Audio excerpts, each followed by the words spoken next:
Je m'appelle Jennifer Mani, je suis consultante en communication. J'ai fondé mon agence qui s'appelle JM Consulting, où on est spécialisé dans la communication managériale et dans la gestion de conflits. J'ai créé un site féminin qui s'appelle Ashima Beauty, un site d'inspiration pour les femmes curieuses. Et j'organise des business dinners pour femmes entrepreneurs. J'ai pas l'impression qu'on choisit forcément d'être entrepreneur, j'ai plutôt l'impression qu'on a énormément d'entrepreneurs dans l'âme en fait. Des gens qui ont toujours su ou senti qu'ils allaient faire des choses pour eux-mêmes mais surtout pour les autres, parce que finalement quand on met en place un projet, quand on entreprend, c'est parce qu'on a quelque chose à apporter en fait à l'autre, parce qu'on a quelque chose qu'on a envie de montrer un petit peu au monde. Pour moi c'était évident et ça s'est fait naturellement.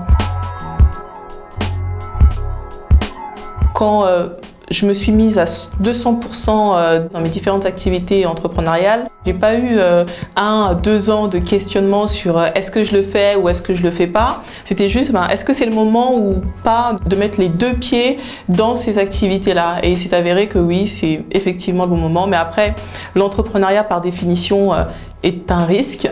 Donc, si vous attendez trop en vous disant il faut absolument que ce soit le moment parfait, il me manque ceci, il me manque cela, etc., vous n'allez jamais entreprendre.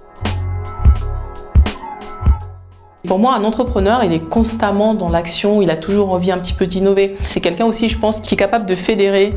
On ne peut pas être entrepreneur si on n'est pas soi-même convaincu de ce qu'on fait et si on n'arrive pas à rassembler des personnes qui vont également croire en nous et croire surtout au projet qu'on essaye de mener.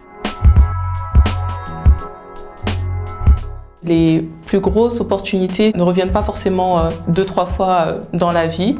Donc même si vous ne savez pas forcément faire quelque chose et qu'on vous propose quelque chose d'extraordinaire, essayez, pourquoi pas. De toute façon, dites-vous que vous n'avez rien à perdre et vaut mieux essayer que de ne rien faire.